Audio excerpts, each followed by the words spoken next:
Bueno, les cuento la novedad importante esta semana, es que ya tenemos ayudante, ¿sí? Quien va a trabajar con nosotros en tecnologías de la información y las comunicaciones es Claudia González, que está acá en la reunión con nosotros, y con ella van a comenzar con las prácticas, ¿sí?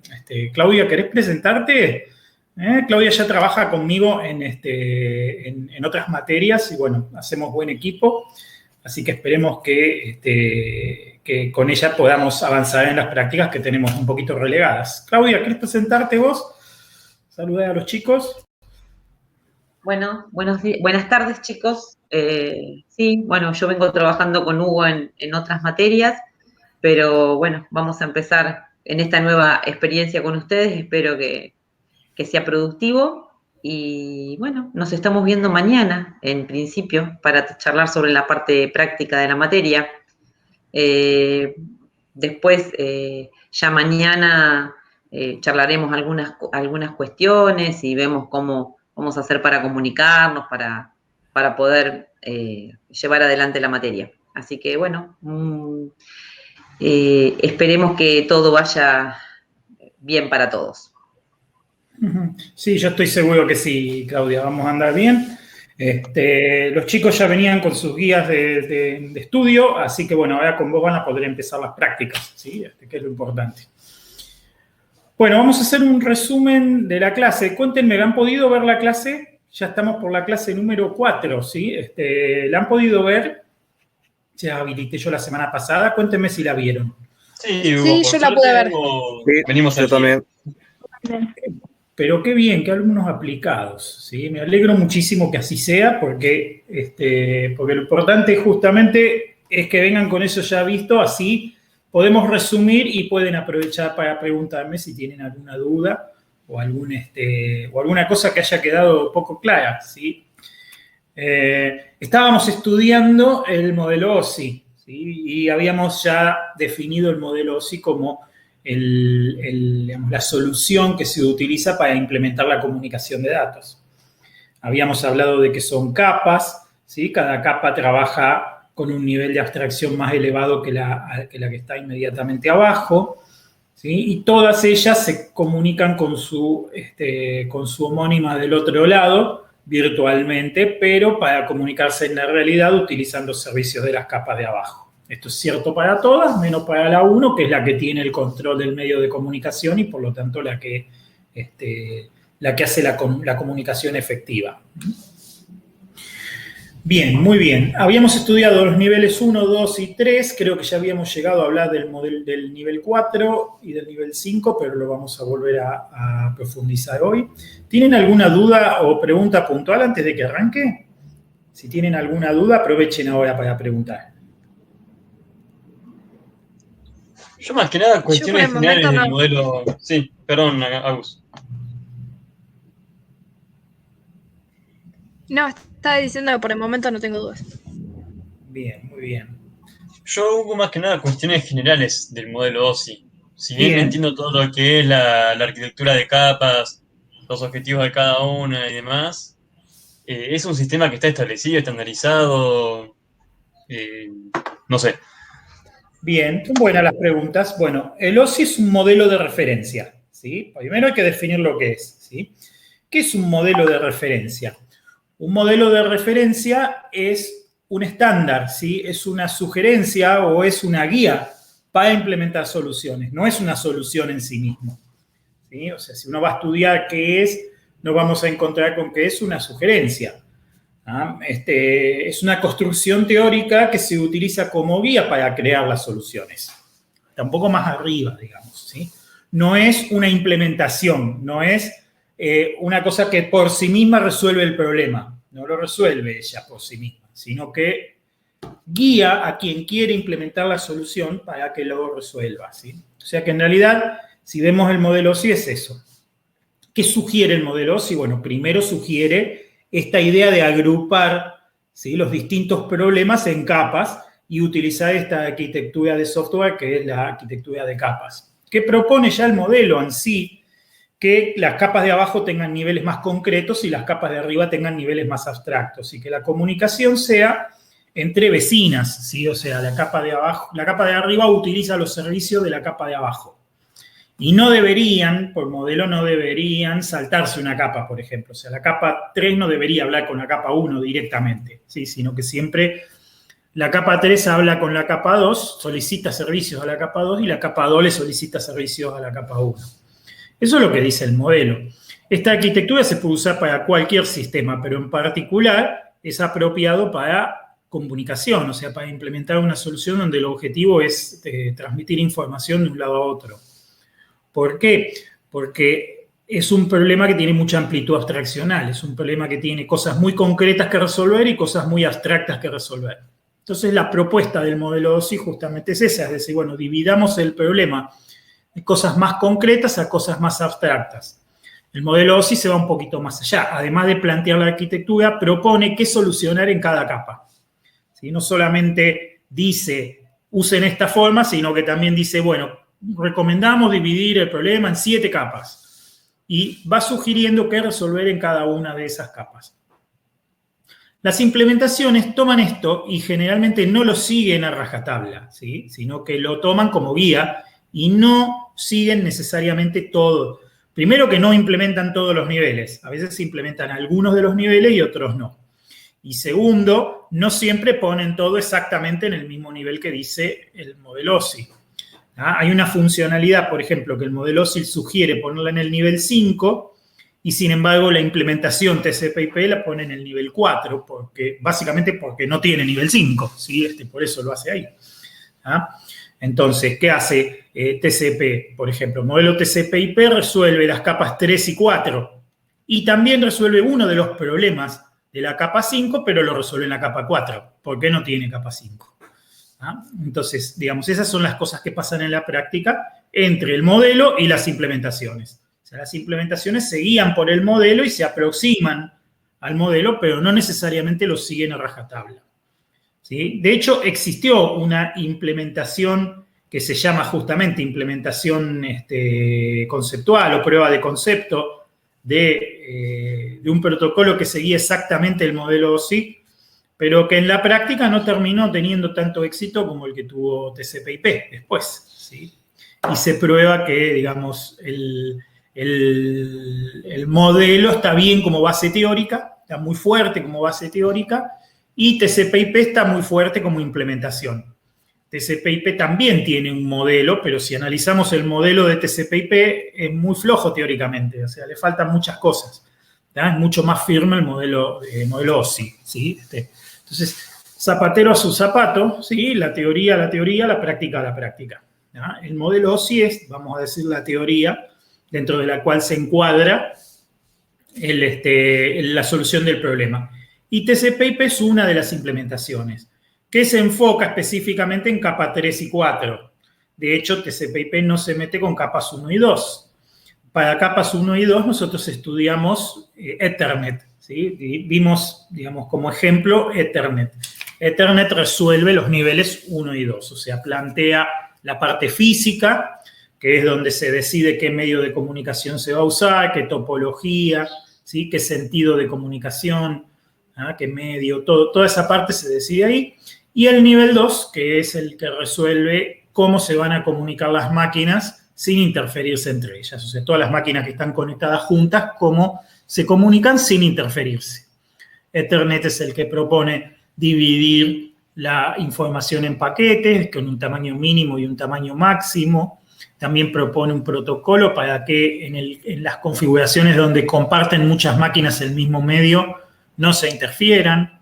También propone identificar cada máquina con un identificador único, con un número de 48 bits, y de esa manera resuelve el problema de la comunicación de dos máquinas en una misma red, o de todas las máquinas que están en una misma red, para que todas se puedan comunicar entre ellas sin interferirse. La implementación TCP/IP resuelve las capas 3 y 4. ¿Sí? La capa 3 es la capa de red. Y para la capa de red, que dijimos que el objetivo era, bueno, ahora tenemos muchas redes que están separadas entre sí, pero interconectadas a través de máquinas que están conectadas a más de una red. ¿Sí? ¿Se acuerdan que les había dicho? No es lo mismo tener 100 máquinas en una red que las 100 comparten el mismo cable, a tener 50 máquinas en una red y otras 50 máquinas en otra red, y una de esas 50 máquinas tiene 2 placas de red y está enchufada a las 2 redes. De esa manera tenemos 2 redes de 50 máquinas cada una, que cada una comparte cable con las otras 49 de su red, pero que no tienen contacto directo con las 50 de la otra red. Y para comunicarse necesitan que la que está en el medio y puede escuchar en las 2 redes le retransmita la información de una red a la otra. Y ahí es donde entra en juego el protocolo IP del nivel 3. El protocolo IP del nivel 3 busca resolver ese problema y plantea un identificador de 32 bits que sirve no solamente como identificador único para las máquinas, sino que también sirve para llevar información que le permita a la máquina que enruta, ¿sí?, que encamina a esa máquina que tiene 2 placas y que tiene que decidir por dónde transmitir, le tiene que entregar información como para que sepa para qué lado tiene que ir. Entonces, hablamos de los gateway o encaminadores, que son las máquinas que tienen 2 o más placas de red y comunican las redes entre sí. Y en la clase pasada vimos así de manera sencilla cómo funciona el algoritmo, cómo divide la dirección IP en 2 partes. La parte de alta de la dirección IP identifica a la red y la parte baja identifica a la máquina. Entonces, con un algoritmo muy sencillo, con una cuenta muy sencilla, cuando una máquina quiere transmitir algo a una IP, sabe enseguida si la IP de destino está en la misma red que ella o está en otra red diferente. Entonces, sabe si tiene que comunicar el paquete directamente a la máquina destinataria, si está en la misma red, o si se lo tiene que transferir al gateway para que el gateway haga seguir el camino, haga seguir el viaje de ese paquete hasta llegar a su destino. Eso es básicamente lo que hace el protocolo IP. Entonces había, ¿se acuerdan? 3 parámetros. Estaba la dirección IP, estaba la máscara de su red y estaba la dirección IP de la máquina encaminadora, del gateway, ¿sí? Esas eran las 3 cosas que teníamos. Entonces lo importante era que la máscara de su red divide la IP en 2 partes. Por eso es un número que tiene una cierta cantidad de unos seguido de una cierta cantidad de ceros.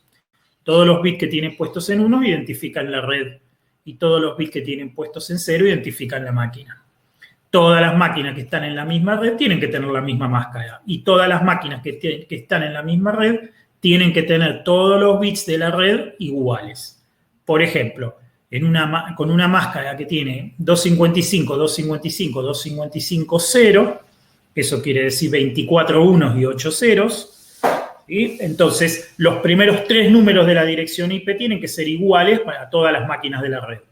Y lo que cambia es el número de la máquina, ¿sí? Por eso es que, por ejemplo, 192.168.1.1, 192.168.1.2, 1.3, 1.4, 1.5 son distintas máquinas de la misma red que se identifica con los 3 primeros números, 192.168.1. ¿Ah? Y el gateway obligatoriamente tiene que tener una IP dentro de esa red para que las máquinas que están en esa red, cuando necesiten comunicarse con alguien que está más allá, puedan comunicarse con esta para transferirle el paquete. Entonces, una vez que identifican con quién tienen que hablar, se comunican por nivel 2. Ahí es donde solicitan el servicio de la capa 2 para resolver el problema y comunicar el paquete. Bien, ¿bien hasta acá? ¿Dudas o preguntas hasta este punto que resumen de lo que vimos antes? Bien. No, hasta el momento no. Bien, perfecto. Muy bien. Entonces avanzamos. Pasamos al nivel 4. ¿Sí? El nivel 4 creo que lo llegamos a ver la clase pasada. Hoy lo vamos a profundizar un poquito más. En el nivel 4 vamos a suponer que ya tenemos la posibilidad de tomar un paquete de información y enviarlo a cualquier máquina en toda la red de redes. Una de las cosas que hablamos la semana pasada es que el protocolo IP colapsó, ¿sí? Y para poderlo resolver hubo que tomar medidas y las medidas de corto plazo implicaron el reuso de direcciones IP utilizando un protocolo que se llama NAT, ¿sí? Que permite reusar direcciones IP, pero al costo de que no todos pueden llegar a todos. Las máquinas que están detrás de los NAT no son accesibles directamente a menos que se configure el encaminador para eso, ¿sí? O para transmitir, para recibir no. ¿Sí? O sea, yo puedo transmitir, puedo iniciar una conexión desde una máquina que está atrás de un NAT, pero no puedo recibir una conexión desde algo que está fuera del NAT, a menos que el encaminador esté especialmente configurado para lograr eso. Eso generó un montón de problemas, o sea, generó complicaciones en un montón de aspectos, que van a ser resueltas definitivamente con el protocolo IPv6, que tiene una dirección IP con mucha más cantidad de bits, 128 bits para ser precisos, y que se espera que de esa manera todas las máquinas del mundo puedan realmente tener una única dirección IPv6 y realmente se siga cumpliendo este objetivo grande del protocolo de capa 3, que es que todas las máquinas puedan comunicarse con todas en cualquier lugar de la red de redes. Básicamente IPv6 es como IPv4, pero con más bits, ¿sí? Por lo tanto, mucho más grande. Bien, en el nivel 4 ya tenemos esta posibilidad de mandar un paquete a cualquier máquina del mundo. Ahora nos empezamos a ocupar de otro tipo de problemas. Por ejemplo, nos empezamos a poner del lado del lado del cliente, del lado de la aplicación, ¿no? ¿Qué quiere una aplicación con la red? Y ahí es donde empezamos a pensar en los servicios que queremos prestar como red, ¿sí? O sea, que la red, ¿qué servicios tiene que prestar? Porque ahora está prestando un servicio muy básico, que es tomar una cantidad de bits, meterlas adentro de un paquete y enviarlas, y punto. Parecido como quien envía una carta. Si uno dice, bueno, voy a mandar una carta a mi prima que vive en Barcelona. Entonces agarro un sobre, pongo el nombre de ella, la dirección de ella, escribo la carta, la meto adentro del sobre y la mando por correo. ¿Ah? Esa carta eventualmente va a llegar hasta ella la va a leer, ¿sí? Yo no me entero nunca, o sea, si la carta se perdió, qué sé yo, no me entero nunca, o si la leyó y no la contestó, yo no puedo saber qué pasó con la carta, no tengo forma. ¿Ah? Ahora, eventualmente me voy a enterar que ella la recibió cuando recibo una respuesta, si es que la recibo. ¿Ah? Si recibo una respuesta, yo sé que ya la leyó. ¿Está bien? Pero recién ahí me entero que la leyó. Entonces, me encuentro con varios problemas. El primer problema es el problema de la confiabilidad. ¿Cómo sé yo si la carta llegó o no llegó? ¿Cómo puedo confirmar si lo que yo envié llegó o no llegó al destino?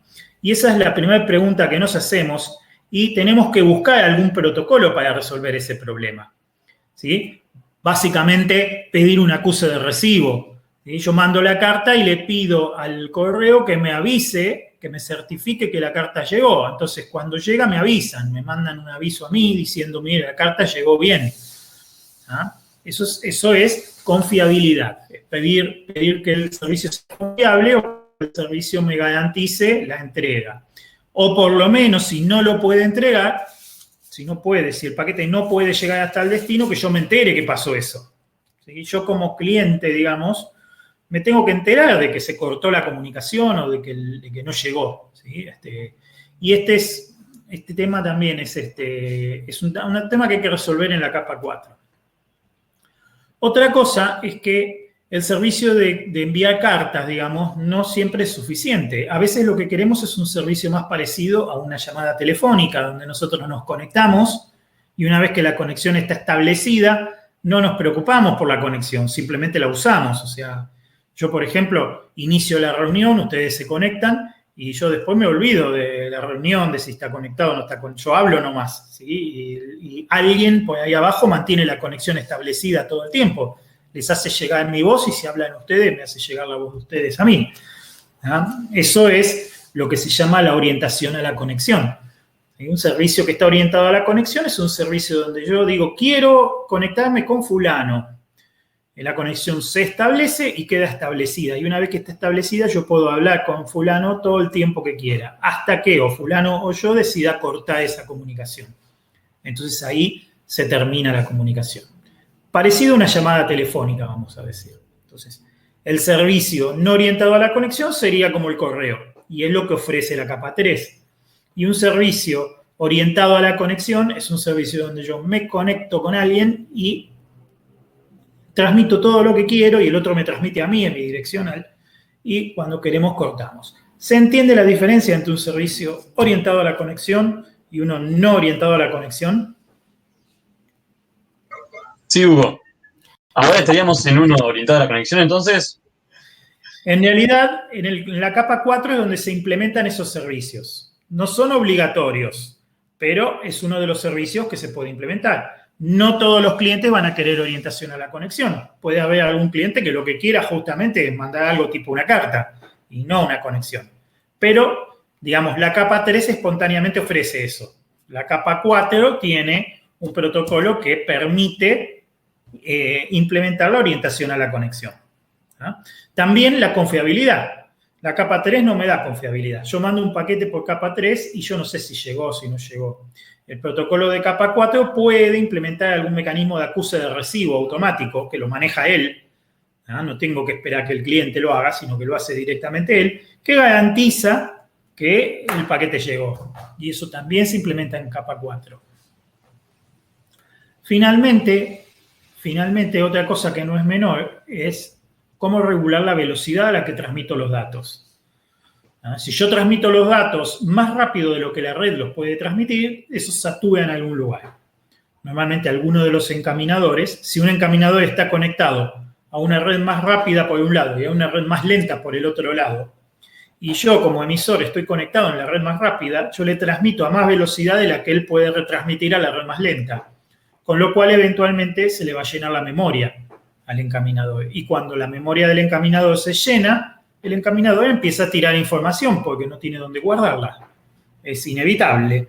Entonces, al final, yo le transmito un montón de información y el encaminador transmite para adelante nada más que el 10% de lo que yo transmití. Y eso es ineficiente, eso no le conviene a nadie.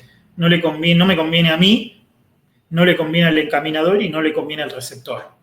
Entonces, ¿cuál es la mejor solución? Y la mejor solución es que yo no transmita más rápido de lo que la red aguanta.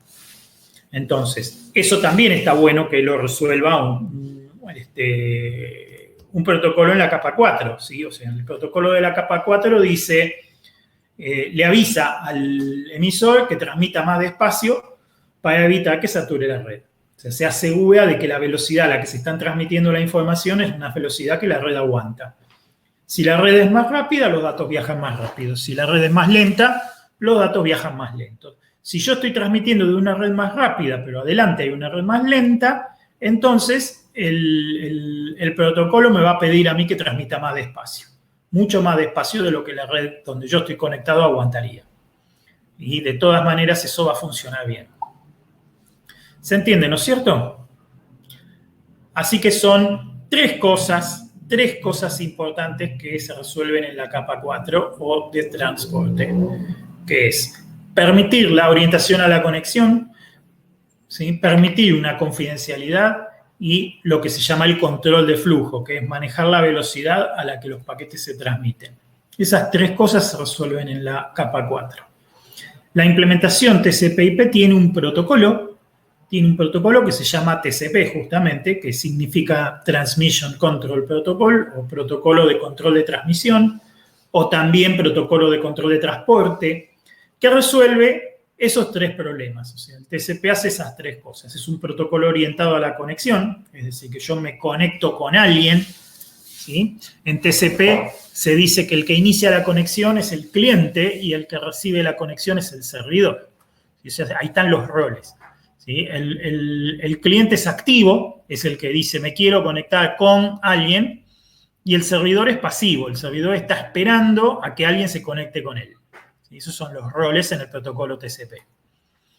Entonces, de esa manera, una vez que la conexión se establece, yo puedo transmitir todo lo que quiera y el receptor me puede transmitir todo lo que quiera a mí y digamos, este protocolo se encarga de avisarme para que no transmita demasiado rápido. Y además este protocolo se encarga, si se pierde algún paquete, porque la capa 3 puede perder algún paquete, él mismo se da cuenta que se perdió ese paquete y lo vuelve a transmitir. ¿Sí? O sea, que él mismo se va arreglando, digamos, en la medida en lo posible, se va arreglando para mantener la conexión establecida, a pesar de que pueda haber un error más abajo que haga que algún paquete se pierda. ¿Se entiende esto, no es cierto?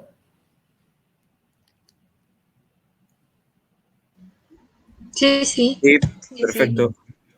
Muy bien, perfecto. Entonces, estas tres cosas son las que el modelo OSI sugiere resolver en capa 4.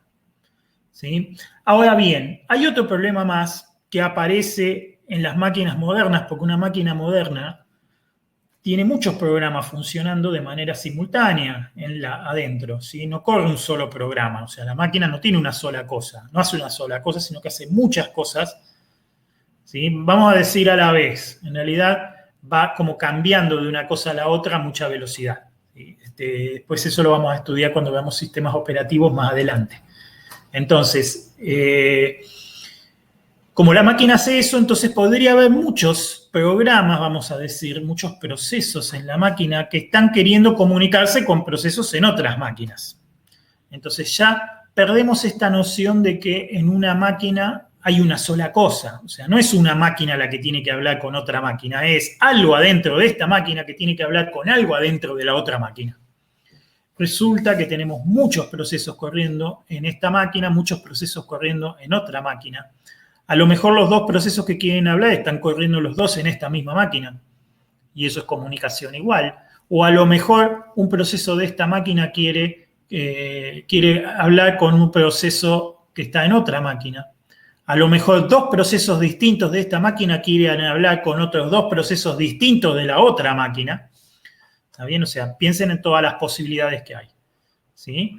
O podríamos tener dos procesos en esta máquina hablando por dos caminos distintos con un proceso en la otra máquina. Por ejemplo, dos clientes que están navegando un sitio web al mismo tiempo, entonces el servidor los está atendiendo a los dos, ¿sí? Pero el servidor atiende a los dos por dos caminos distintos, porque no es la misma la conversación que tiene con uno que la conversación que tiene con el otro. ¿Se entiende, no es cierto? Sí, Hugo, clarísimo. Bien, muy bien. Entonces, estamos ya en un problema de capa 5, ¿sí? Que es la capa de sesión. ¿Ah? Una de las soluciones que da la capa 5 es la multiplexación de conexiones. ¿Qué quiere decir eso? Entre dos máquinas cualquiera puede haber muchas conexiones distintas, ¿sí? Las conexiones pueden ser varias entre dos máquinas, o puedo tener algunas que vienen de una máquina y otras que vienen de otra máquina, ¿sí? El punto es que tenemos que poder multiplexar, tenemos que poder tener varias conexiones diferentes y poderlas identificar. ¿Ah? Entonces, en la capa 3 nosotros teníamos el identificador de la máquina, que es la dirección IP. O sea, nosotros sabemos que cuando hablamos de una dirección IP estamos hablando de una máquina. Pero no alcanza con la dirección IP solamente. Nosotros tendríamos que identificar qué proceso dentro de la máquina es con el que nos queremos comunicar. Y ahí es donde aparece el concepto de número de puerto. ¿Sí? El número de puerto es un numerito, normalmente de 16 bits, o sea que hay 65.000 puertos distintos, que se utiliza para identificar la conexión a quién va dirigida. O sea, un programa o un proceso se conecta a un puerto. Y las conexiones entran y salen por ese puerto. Entonces, por ejemplo, yo puedo tener en esta máquina un servidor corriendo que atiende en el puerto 80. ¿Sí? Entonces, si atiende en el puerto 80, cualquier cliente que se quiera conectar con este servidor tiene que dirigirse a la IP de mi máquina y al puerto 80. A su vez, desde donde él transmite, cuando quiere transmitir, el sistema operativo también le asigna un puerto para salir, de forma tal que todos los paquetes que salen dirigidos hacia acá salen con un puerto de origen también. Y así es como se identifica una conexión en particular, con 4 números. La dirección IP de origen, el puerto de origen, la IP de destino y el puerto de destino. ¿Sí? Las 4 cosas identifican unívocamente una conexión. Los paquetes de ida, ¿sí?, tienen origen y destino, y los paquetes de vuelta de la misma conexión tienen el origen y el destino intercambiados. ¿Sí? O sea, lo que en el de ida es origen, en el de vuelta es destino y viceversa. ¿Ah? ¿Se entiende, no es cierto? Sí. ¿Se entiende bien? O sea que ahora en la capa 5 ya tenemos 2 datos para identificar una conexión, no solamente uno. O sea, necesitamos la máquina, pero también necesitamos el puerto, ¿sí?, para saber a dónde nos tenemos que conectar. Bien, esto en la implementación TCP/IP no tiene capa 5. Y como no tiene capa 5, este problema de la multiplicación de conexiones, que es muy importante, lo resuelven en la capa 4. Entonces, el protocolo TCP, tiene un número de puerto. Cuando yo me conecto desde una IP de origen con un puerto de origen a una IP de destino con un puerto de destino. ¿Se entiende, no es cierto? Normalmente la IP de origen y el puerto de origen me los asigna el sistema operativo en el momento que voy a iniciar la conexión. Pero la IP de destino y el puerto de destino los tengo que saber, porque si no, no sé a dónde conectarme. Por eso es muy común en muchos servicios que uno requiera conectarse con una IP y un número de puerto. También es cierto que distintos servicios comunes ya tienen un número de puerto estándar. O sea, es común que, por ejemplo, un servidor web atienda en el puerto 80. ¿Sí? Entonces, si todos se ponen de acuerdo y transmiten por el puerto 80, entonces no hace falta estar diciendo todo el tiempo, bueno, el servidor está en el puerto 80, sino que se asume. Se puede asumir en función de qué tipo de servicio es. Pero siempre hay la posibilidad de transmitir o recibir por algún otro puerto. Por eso es que es importante entenderlo, tenerlo claro, que se necesita el puerto. ¿Sí? No solamente la máquina, sino también el puerto. Muy bien. La implementación TCP/IP tiene otro protocolo de nivel 4, además del protocolo TCP que hablamos recién, tiene otro protocolo que se llama UDP. ¿Sí? Este protocolo no tiene ninguno de los servicios de capa 4, no tiene ni este control de flujo, ni tiene tampoco confiabilidad, ni tiene tampoco orientación a la conexión. O sea, básicamente es una cápsula encima del protocolo de capa 3, pero lo que sí tiene, y es muy importante, es número de puerto. O sea, implementan este tema de la capa 5, ¿sí? Y no implementan ninguna de las otras cosas. ¿Y esto por qué se hace? Porque si yo tengo un protocolo que me ofrece un montón de servicios, voy a usar un protocolo que no me ofrece ningún servicio. Y la respuesta a esa pregunta es una respuesta, digamos, muy lógica, y es que si yo no necesito esos servicios, no los uso, porque a lo mejor en vez de ayudarme me molestan. Un caso típico de eso es la transmisión por streaming. Es muy probable que los paquetes que llevan mi voz desde mi máquina hasta la de ustedes no vaya por TCP, sino por UDP. ¿Por qué? Porque fíjense ustedes que si se pierde un paquete en el camino, a lo sumo se les entrecortará un poquito la voz a ustedes, pero pueden seguir escuchando. Es más importante que el paquete llegue a tiempo a que lleguen todos. Si se pierde uno, y bueno, se perdió, ya está. ¿Sí? Agarramos el siguiente. No es tan importante que lleguen todos. O sea que tampoco es tan importante la confiabilidad. O sea, yo tiro los paquetes y, bueno, reciban los que puedan. El control de flujo es innecesario porque la velocidad de transmisión la determina el emisor. O sea, yo transmito los paquetes a la velocidad que se necesitan para que mi voz les llegue bien. Si la red no aguanta, mala suerte, no me pueden escuchar. Es así como funciona. Entonces no se necesita control de flujo. El flujo está determinado por la velocidad de la digitalización que implica transmitir mi voz. Y no necesita control de flujo. Tampoco necesita orientación a la conexión, porque va de principio a fin y listo, y va para un solo lado.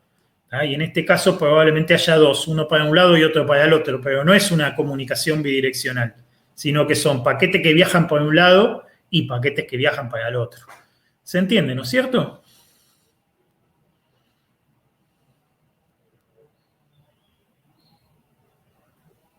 Sí, perfecto. Entonces, por eso hay un protocolo, en el nivel 4 se elige, en el modelo TCP/IP, se puede elegir dos servicios distintos en función de qué me conviene. Los puertos UDP son distintos de los puertos TCP. O sea que el puerto UDP 80 es distinto del puerto TCP 80. Eso quiere decir que tengo todos esos puertos para elegir si yo me quiero comunicar, dependiendo del protocolo que elegí. Los otros dos servicios que se ofrecen en la capa 5, que el modelo OSI propone implementar en capa 5, no están implementados en el protocolo TCP/IP, que son el control de diálogo y el control de sesión. El control de diálogo es un mecanismo que va llevando noción de quién tiene que comunicarle qué a quién. ¿Sí? O sea, da una noción, cuando uno está en un intercambio de qué tengo que decir yo primero, qué tiene que decir el otro después en función de lo que yo dije. ¿Ah?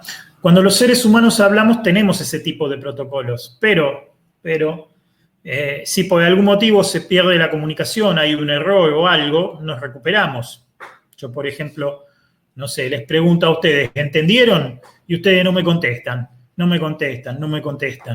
¿Qué puedo asumir? Yo puedo asumir o que se cortó la conexión o que están en otro lado, no están atentos. ¿Sí? Eventualmente lo voy a resolver porque soy humano. ¿Sí? Ahora, si yo tuviera la programación de que hasta que no me digan que entendieron no puedo seguir y soy una máquina, y yo les pregunto, ¿entendieron? Y ustedes no me contestan o me contestan, pero la respuesta se pierde, y yo me quedaría para siempre esperando, sí, entendimos, y no hablaría más. ¿Ah? Un ser humano tiene conciencia para resolver eso, una máquina no. Entonces, ese tipo de cosas también tienen que estar resueltas en la programación. El control de diálogo es un mecanismo para resolver ese problema, para justamente evitar que una falla de comunicación haga que una máquina se quede esperando a que la otra hable para siempre. ¿Sí? Y son servicios que en la implementación TCP/IP no se implementan porque se dice, bueno, que lo arregle el cliente, que se arregle él. O sea, lo patean para arriba el problema. Lo mismo pasa con el control de sesión. El control de sesión es un mecanismo por el cual se registra cuál es el objetivo que yo tengo. Cuando yo me conecto con alguien, tengo un objetivo. ¿Sí? Por ejemplo, no sé, quiero hablar con alguno de ustedes para invitarlo a una reunión. Entonces, inicio la comunicación y no termino de invitarlos a la reunión y la comunicación se corta. ¿Ah? Entonces, ¿qué hay que hacer? Bueno, si yo no tuviera control de sesión, tengo que empezar de vuelta, no me queda otra. O sea, tengo que empezar otra vez la conexión, empezar la invitación otra vez, todo. ¿Ah? Si por otro lado algo lleva cuenta de qué es lo que llegué a hacer y qué es lo que no, entonces yo simplemente establezco la conexión y sigo por donde me quedé. ¿Ah? De manera tal que se tolere la interrupción de la conexión y cuando la conexión vuelve a establecerse, se continúa desde donde se dejó. Eso es el control de sesión. Por ejemplo, un navegador que no tiene control de sesión, si ustedes se ponen a bajar un archivo grande y se les corta internet cuando van por la mitad, cuando se vuelve la conexión a internet hay que empezar de vuelta, porque no tiene sesión. Si tenía sesión, si llevaba control de sesión, cuando la conexión de internet se establece de nuevo, continúa la descarga desde donde venía. O sea, se llegó hasta donde llegó y cuando vuelve la conexión, continúa desde donde se había quedado. ¿Ah? ¿Se entiende, no es cierto? Sí. Sí. Miren que si no me contestan me quedo esperando para siempre. No, mentira. Bien, perfecto, muy bien. Estas cosas TCP/IP no las implementa y dice, bueno, si hace falta que las implemente la aplicación. ¿Sí? Y obviamente existen distintos protocolos de capa 5 que la aplicación podría elegir para implementar eso. ¿Ah? Llegamos, por lo tanto, a la capa 6. ¿Sí? La capa 6 es otra capa muy importante, que es la capa de presentación. Hasta ahora, cuando hablábamos de una comunicación, hablábamos de transmitir datos, nada más. O sea, yo me conecto un servidor con un cliente y le transmito datos. ¿Sí? Llegamos hasta el punto de decir, bueno, establecemos un protocolo a ver quién transmite y quién recibe en capa 5, pero siguen siendo datos lo que transmitimos. En la capa 6 ya estamos muy abstractos y ya nos metemos en qué son esos datos que estamos transmitiendo. O sea, en el nivel 6 es donde tomamos conciencia de la estructura de los datos, de cuál es la información que va en los datos. Entonces, en el nivel 6 es donde tenemos el objetivo de que se mantenga constante la semántica, ¿sí? Lo cual en palabras simples quiere decir que ustedes entiendan lo que yo quiero decir por su significado y no por la estructura del dato en sí. ¿Ah? Los ejemplos típicos. Imagínense que estoy transmitiendo las cosas en un idioma y ustedes hablan un idioma distinto. ¿Sí? Si yo hablara en castellano y ustedes hablan inglés, por ejemplo, no nos entenderíamos, no porque falla la comunicación, sino porque la estructura de los datos está distinta. O sea, yo la transmito de una manera y ustedes la esperan de otra diferente. Hay que resolver ese problema. Y ese problema se resuelve en capa 6. ¿Sí? Vamos a un ejemplo más concreto de máquinas. ¿Sí? Ustedes tienen un número. ¿Se acuerdan cuando vimos en ciencia que los números se transmiten en binario y se empaquetan en hexadecimal? Bueno, si yo le transmito un número de una máquina a la otra, y yo le transmito, por ejemplo, el número 1A2F, como está ahí en el pizarrón, algunas computadoras, cuando yo les transmito 1A2F, ¿sí?, en su memoria interna lo guardan y lo entienden como 1A2F. ¿Sí? Otras máquinas, ¿sí?, por ejemplo, las máquinas de Intel, típicamente, cuando yo le transmito 1A2F, internamente en la memoria lo guardan como 2F1A. ¿Sí? Entonces, si yo hago hablar a dos máquinas de Intel, no tienen problemas, ¿se entienden? ¿Sí? ¿Por qué? Porque el número vale 1A2F, pero la máquina transmite 2F1A. Como la otra que lo recibe también es una Intel, recibe 2F1A, pero lo entiende como 1A2F. ¿Dónde se va a armar el lío? El lío se va a armar cuando una máquina, ¿sí?, tipo ARM quiere hablar con una PC de tipo Intel. ¿Ah? Cuando esas dos quieren hablar entre ellas, no se van a entender. ¿Por qué? Porque ARM, para transmitir el número 1A2F, transmite efectivamente 1A2F. Intel recibe 1A2F e internamente lo entiende como 2F1A, que es otro número distinto. Entonces, la máquina ARM con la PC no se van a entender.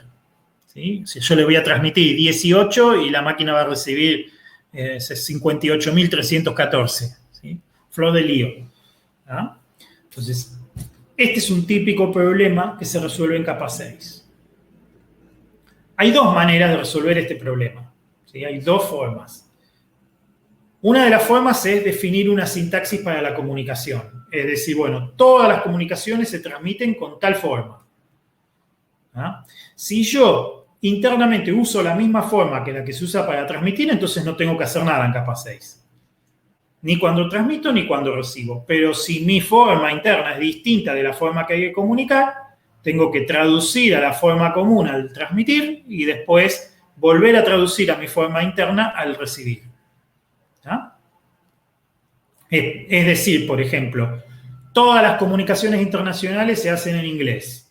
Entonces, si yo hablo castellano y quiero transmitir algo afuera del país, tengo que transmitirlo en inglés. O sea, que lo tengo que traducir yo al inglés para transmitirlo. ¿Ah? Y todo lo que viene de afuera viene en inglés, con lo cual cuando llega en inglés yo lo traduzco de vuelta al castellano para entenderlo. De esa manera yo puedo hablar con un chino sin ningún problema, porque yo traduzco del castellano al inglés, se transmite en inglés, y cuando llega a China, el chino lo recibe en inglés y lo traduce al chino. Después cuando me va a contestar, traduce del chino al inglés, la transmisión se hace en inglés y cuando llega acá, yo la traduzco del inglés al castellano. Y salvando los problemas que puede haber en las traducciones, la comunicación se establece. ¿Se entiende, no es cierto?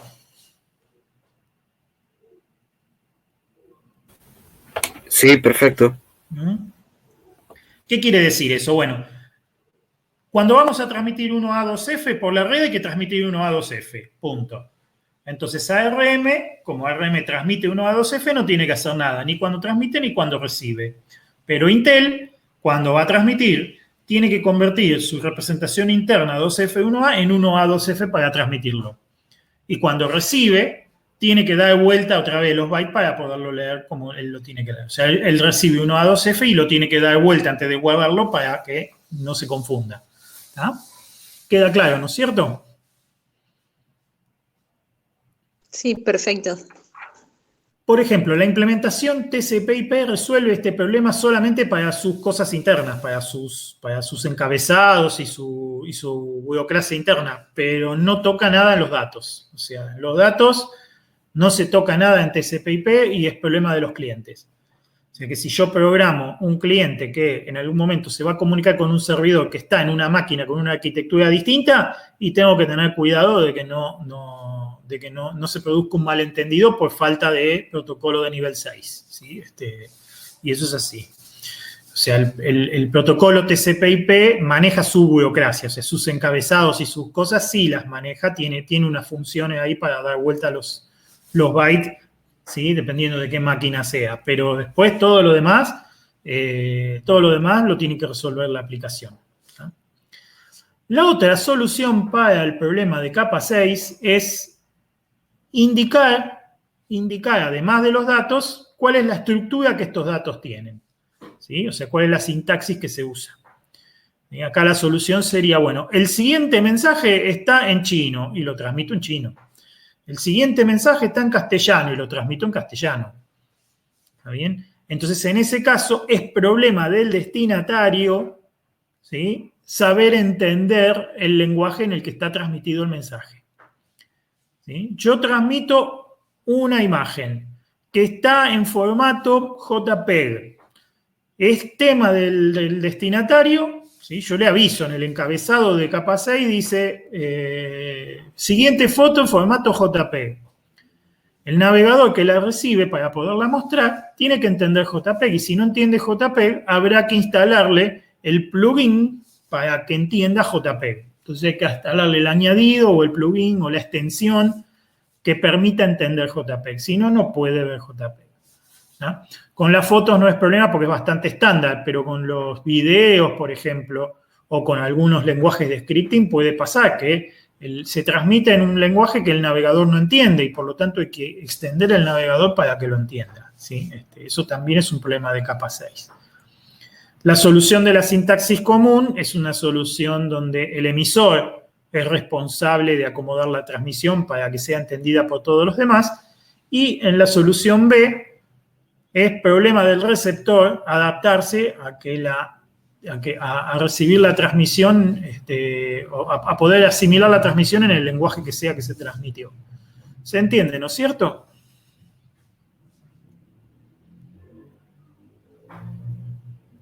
¿Bien hasta acá? Sí, todo bien. Vale. Y sí, así es como llegamos a la capa 7. ¿Sí? ¿Está bien? En la capa 7 el modelo OSI pone a la aplicación. O sea, acá es donde está el cliente que quiere usar la red. ¿Quién es el cliente que quiere usar la red? Yo cuando hablo de cliente no estoy hablando del cliente humano. Antes del cliente humano estoy hablando del cliente programa. ¿Sí? O sea, es un programa el que quiere comunicarse. Entonces, cuando yo voy a diseñar un sistema, ¿sí?, básicamente un sistema distribuido, un sistema que quiero que corra en más de una máquina, o que esté dividido en partes y que esas partes corran en distintos lugares y se comuniquen entre sí. ¿Ah? Entonces ahí yo voy a ser un cliente de la red. Mi programa va a ser un cliente de la red. ¿Se entiende, no es cierto?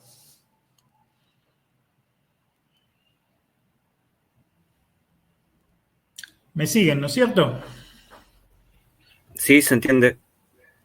Entonces, cuando voy a diseñar un sistema distribuido, entiéndase, un sistema que tiene dos o más partes que tienen que comunicarse entre sí y coordinarse, ¿sí?, tengo que elegir una arquitectura, como siempre. Tengo que elegir una arquitectura para mi sistema. Y la arquitectura más común es la que se llama arquitectura cliente-servidor. La arquitectura cliente-servidor divide todos los componentes de mi sistema en dos roles, vamos a decir. O sea, le asigna a cada componente de mi sistema uno de dos roles o eventualmente los dos en algunos casos. ¿Sí? Uno para una cosa, otro para otra. ¿Ah? Que son el rol de cliente y el rol de servidor, de los cuales ya les hablé cuando pasamos por TCP. El cliente es activo, inicia la conexión con el servidor para solicitar el servicio. El servidor es pasivo y espera que un cliente se conecte para proveerle servicio. ¿Ah? Esa es la arquitectura más común. Por eso de muchos servicios van a escuchar hablar del servidor de tal cosa y del cliente de tal cosa. ¿Ah? Eso es muy común. Muy bien. Vamos a hablar del servicio de nombres de dominio. El servicio de nombres de dominio es como una especie de directorio telefónico en el cual se registran las direcciones IP de las máquinas con un nombre que es más fácil de recordar para un ser humano que una IP, que un número de IP, ¿sí? Entonces, los dominios, lo que se llaman los dominios, ¿sí? Son como si fueran tierras, ¿sí? O si fueran lugares simbólicos, lugares virtuales, que tienen un nombre. ¿Ah? Entonces, es más fácil recordar la estructura jerárquica de los dominios. Es como que un dominio más grande contiene dominios más pequeños, ¿sí? Y es más fácil recordar para el ser humano de esa manera que recordar números. Entonces, el DNS está divide, digamos, todo el espacio en dominios. El dominio más grande de todos es el dominio raíz, que es el dominio que contiene a todos los dominios. Se identifica con un punto y es el que contiene a todos. O sea, todo está dentro del dominio punto. Y después jerárquicamente está todo ordenado. Por ejemplo, hay dos jerarquías. Una jerarquía es por tipo de organización y otra jerarquía es por países. O sea, conviven las dos jerarquías. Entonces, como hay que ordenar los distintos sitios, vamos a decir, si yo tengo, por ejemplo, una empresa, yo podría querer tener un dominio para esa empresa, que es donde quiero que todo el mundo me encuentre, ¿sí? Ese dominio es una cosa virtual, es independiente del lugar donde está mi empresa, de la posición de la red, en la red donde está la empresa, y de a quién contraté eventualmente yo para que me provea los servicios para la empresa, ¿sí? O sea, que es completamente independiente. El dominio se asocia a mí o a mi empresa, ¿sí? Mientras que quien provee el servicio y todas esas cosas no son problema en principio del dominio. Si yo no estoy contento con quien me provee el servicio, lo saco y lo llevo a otro proveedor que está en otro lado y me cambian todas las direcciones IP, pero los nombres de dominio se mantienen. ¿Ah? ¿Se entiende, no es cierto?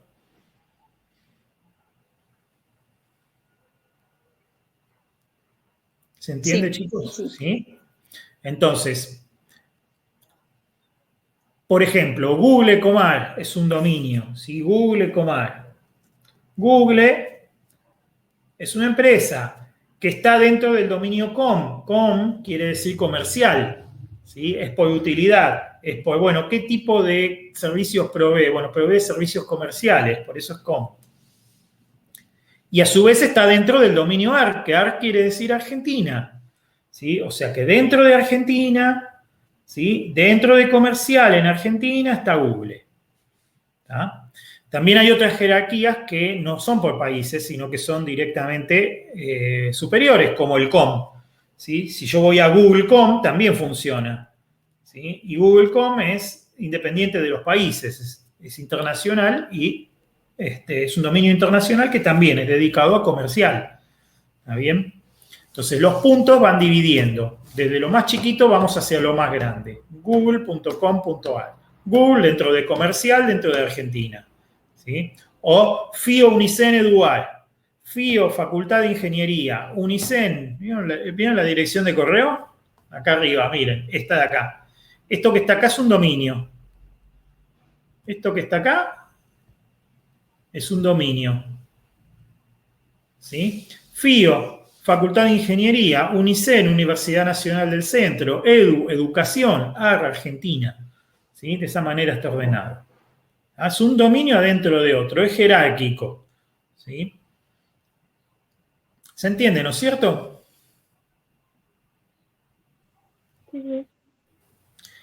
¿Qué tiene de interesante el DNS? El DNS es un servicio distribuido. No es un servicio centralizado. No es que hay alguien que tiene todo el mapa completo de todas las direcciones IP de todos los dominios del mundo. Eso no funciona así. Sino más bien, cada uno tiene su propio mapa de su propio lugar y cuando necesita saber de alguien más va y le pregunta. Así funciona. Entonces, todos los servidores de nombre tienen un mapa guardado en su memoria de dónde están los servidores raíz, los servidores del dominio raíz, ese que es solo puntito, que es donde están contenidos todos. Entonces, eso es conocido, hay 13 en todo el mundo, fíjense que son 13 para todo el mundo, ¿bien? Están en distintos lugares del mundo por una cuestión de seguridad, ¿sí? Pero hay 13. Y esas 13 direcciones están guardadas directamente en el servidor de nombres. Entonces, cuando un cliente cualquiera de ustedes dice, a mí el usuario me dijo www.google.com, ¿sí? Y yo le pregunto al servidor de nombres, dame la dirección IP de www.google.com. ¿Qué hace el servidor de nombres? El servidor de nombres dice, esperame un poquito. Y se va a preguntar. Entonces, ¿a quién le pregunta? Le pregunta al DNS raíz, que es al que conoce. Dice, a uno de los 13 le dice, ¿quién es el servidor de nombres que atiende a Argentina? Entonces, el servidor de raíz le dice, Argentina atiende en tal IP. ¿Sí? 1, 2, 3, 4 puse ahí en el ejemplo. ¿Tá? Entonces, ahora que ya sé dónde está Argentina, voy a Argentina y le pregunto, ¿dónde está COM? Entonces, Argentina me contesta, COM está en 5678. Entonces, ahora voy a COM y le pregunto, ¿dónde está Google? Y Google está en 910.11.12. Entonces, ahora voy y le pregunto a Google, ¿cuál es la IP de tu máquina? www. www es el nombre de la máquina. ¿Ah? Google, es el dominio. Entonces, ¿dónde está www? Entonces Google dice, www está en esta IP, tac, tac, tac, tac, y me da la IP, 13.14.15.16. Ahora que ya sé, entonces yo servidor le contesto al cliente, bueno, www.google.com está en 13.14.15.16. ¿Ah? Todo eso pasa cuando ustedes piden por un dominio. ¿Ah? Y todo este trabajo lo hace el servicio de nombres de dominio. ¿Ah? Esto es importante para que no sea ineficiente. ¿Se imaginan ustedes si por cada consulta yo tuviera que hacer todas estas preguntas? Sería un despelote. ¿Sí? Para que sea eficiente, existe un mecanismo que le permite a los servidores acordarse de las respuestas. Entonces yo pregunté por www.google.com y ahora yo me acuerdo. No solamente me acuerdo dónde está www.google.com, también me acuerdo dónde está Google, dónde está com y dónde está AR. Entonces, si otro viene atrás y me pregunta lo mismo, no voy a hacer toda la pregunta otra vez. Contesto directamente porque sé. ¿Sí? ¿Cuál es la dificultad de esto? Que las cosas cambian de lugar. O sea, www.google.com podría cambiar de lugar en cualquier momento, porque Google podría decidir mover su máquina de www de una IP a otra. Imagínense, se les rompió un servidor. Entonces, para que no se queden sin servicio, ponen otro. Con otra IP. Bueno, entonces tienen que cambiar el nombre. Tienen que decir, bueno, ahora www va a 17, 18, 19, 20. ¿Está bien? ¿Se entiende, no es cierto? Entonces, el protocolo del DNS no solamente dice vos te podés acordar, sino que también dice por cuánto tiempo te podés acordar. Este nombre vale por 2 horas. ¿Sí? Cuando ya pasaron 2 horas, preguntá de vuelta, por las dudas. ¿Se entiende, no es cierto?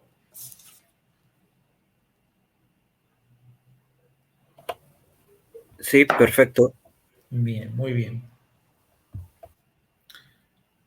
Entonces, esta es otra configuración que a lo mejor ustedes le tienen que poner a su máquina, no porque sin ella no se puedan conectar a la red, sino porque sin ella no pueden resolver, ¿sí? Para cada máquina cuál es su dirección IP. En función de su nombre, cuál es su dirección IP, ¿sí?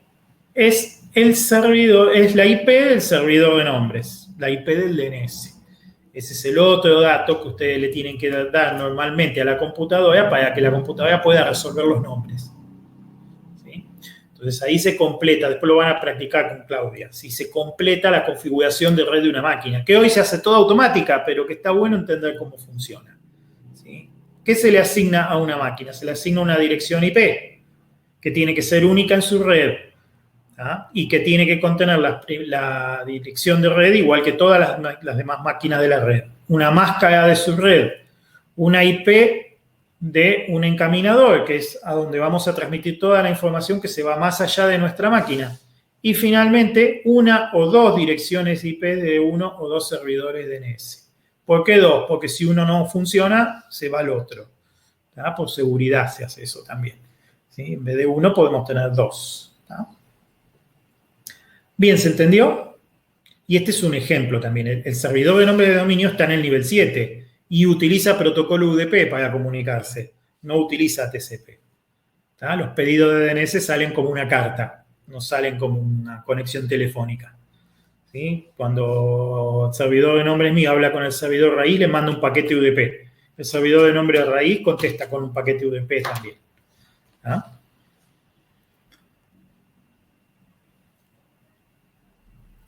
Bueno, el servidor de nombres, ¿sí?, está ordenado por rubro y por país.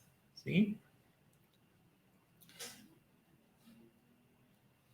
En general, todos los sistemas distribuidos con arquitectura cliente-servidor requiere que uno conozca la dirección IP del servidor y el puerto donde atiende para poder configurar el cliente. Ahí está, esto es importante.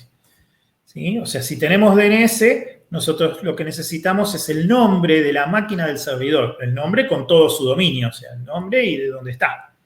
La máquina www que está en el dominio Google, que está en el dominio com, que está en el dominio A.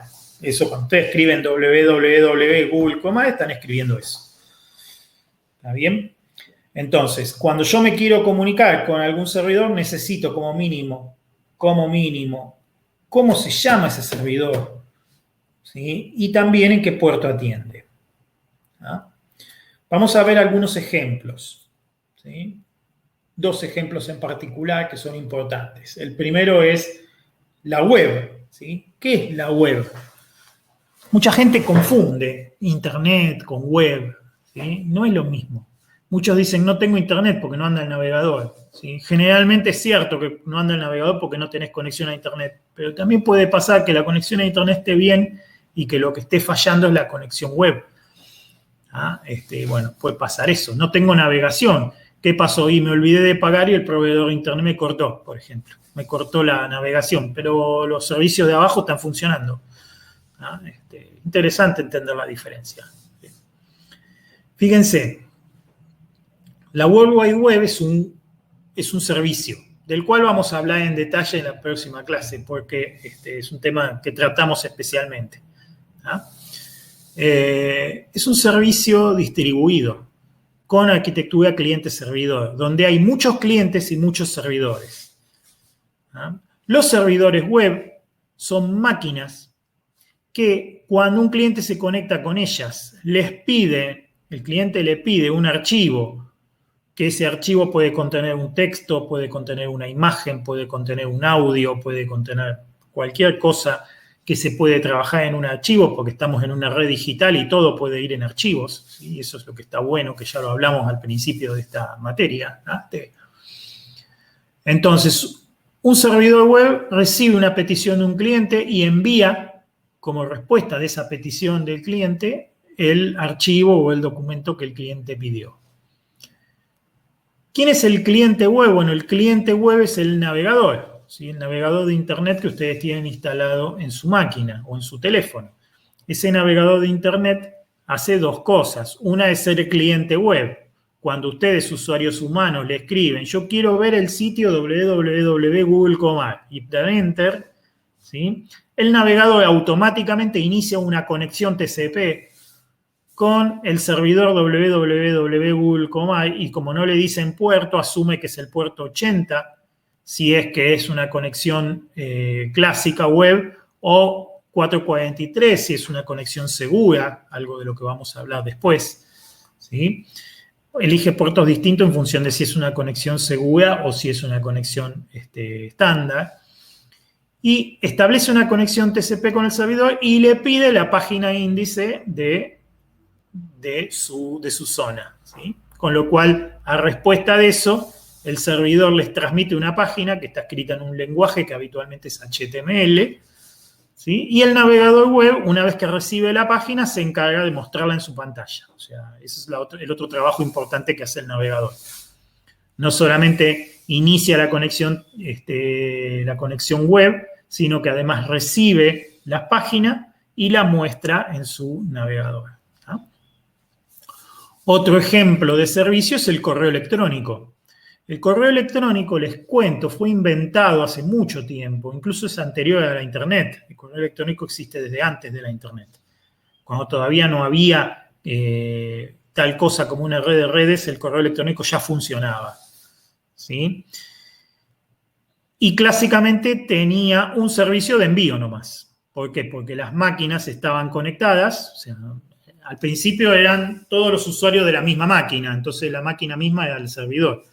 Yo mandaba un correo a otro usuario de la misma máquina. Cuando el otro usuario llegaba, podía leer el correo que yo le envié. Después, al aparecer la Internet, empezaron a haber, digamos, distintos servidores y ahí es donde apareció el dominio.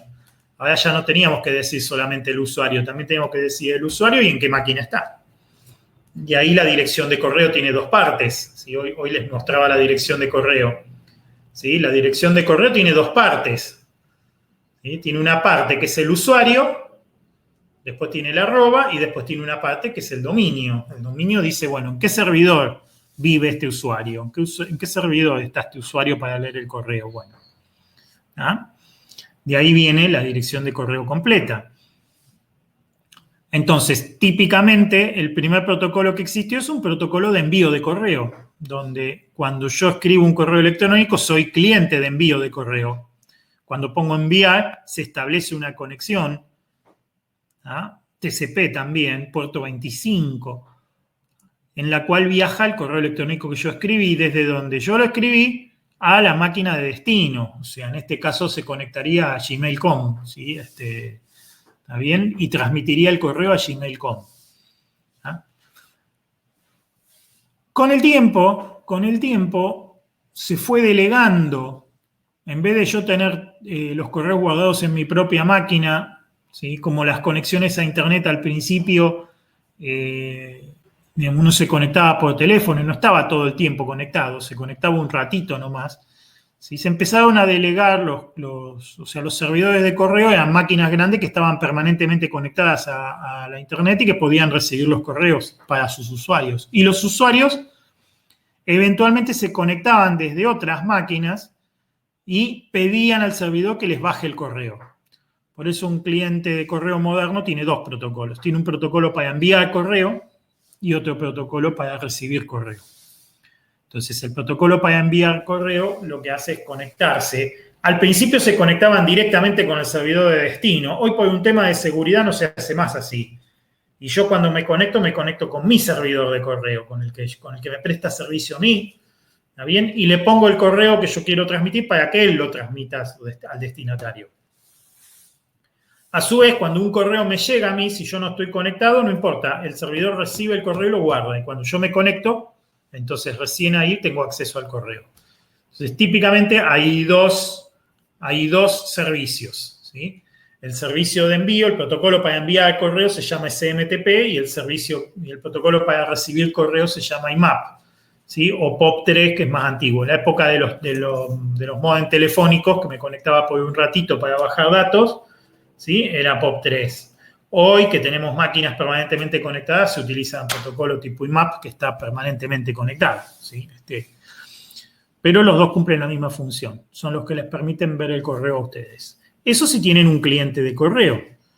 Ahora, si utilizan un cliente web, están combinando servicios, ¿sí? O sea, están usando por ejemplo, si usan Gmail y entran a la página de Gmail, están combinando dos servicios, ¿sí? Gmail ofrece acceso a su servidor de correo a través de un servidor web. Entonces, ustedes se conectan con un navegador a una página web y esa página web actúa como cliente, ¿sí? De correo electrónico para ustedes. Entonces, a través de esa página de web, ustedes escriben un correo electrónico, lo envían y Gmail se encarga de enviar ese correo al servidor de correo electrónico y también de recibir el correo electrónico por ustedes. ¿Se entiende, no es cierto?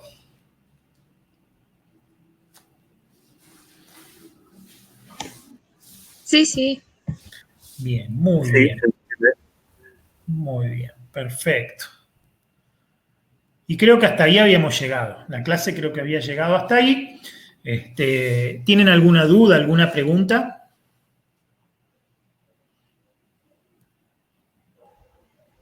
Yo por el momento no. Bien, muy bien. Leonardo, ¿tenés alguna pregunta? Por ahora no, Hugo. Bien. Ni bien surge alguna, que solamente sea con la práctica, voy Está bien. a Perfecto. consultar. Muy bien. Jeremías, Azul. No, por el momento no. Bien. ¿Azul? No, yo tampoco. Bien. Bueno, Agustina, ya pregunto a todos. No, por el momento no. ¿Y Lourdes? No, Hugo, no. Por ahora no. Perfecto. Bueno, muy bien. Entonces ahora, digamos, ahora en un ratito les publico esta clase y les habilito la que sigue, ¿sí? Pero bueno, ya tienen la fecha y la hora para la práctica, ¿sí? Con Claudia. Así que bueno, ella después los va a ir guiando para que comiencen con sus prácticas. ¿De acuerdo? Dale, Hugo, muchas gracias. Bueno, muchas gracias a Ok, ustedes. perfecto. Conmigo nos vemos de vuelta el miércoles que viene. Y con Claudia, ¿qué día es la práctica, Claudia? Recordales. El día, según me pasaron en la universidad, es el día jueves, o sea, sería mañana a las 17 horas. Muy bien, chicos, ¿Está mañana. bien eso? ¿Es lo que ustedes tienen? 17:15. ¿Cómo? 17:15, ¿no era? No sé, me No, pasaron sí, este era horario, yo no 19. tengo problema.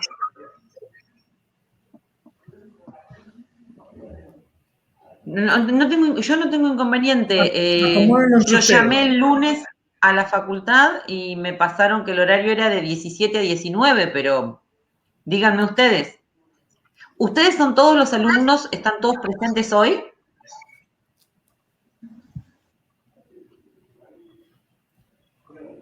Creo que sí que están todos, pero ya te confirmo. A mí por lo menos a las 5 me queda bien. No sé, a los demás chicos. Sí, yo problema no tengo.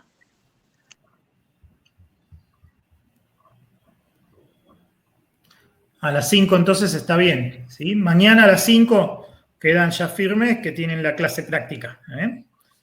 ¿Vas a usar este mismo Meet Sheet? Sí, ¿no, Claudia? Sí. Sí, usamos el mismo espacio. Sí, Perfecto. no es problema. Perfecto, Sí. entonces... Así que bueno, mañana... Perdón. Bueno, mañana a las 5, chicos, con Claudia. El miércoles que viene a las 4:30 conmigo. Ok, Bien. perfecto. Excelente, bueno, muchas gracias. Muchísimas gracias Hasta a todos. mañana entonces. Nos vemos. Muchas gracias. Chao. Chao, nos vemos, gracias.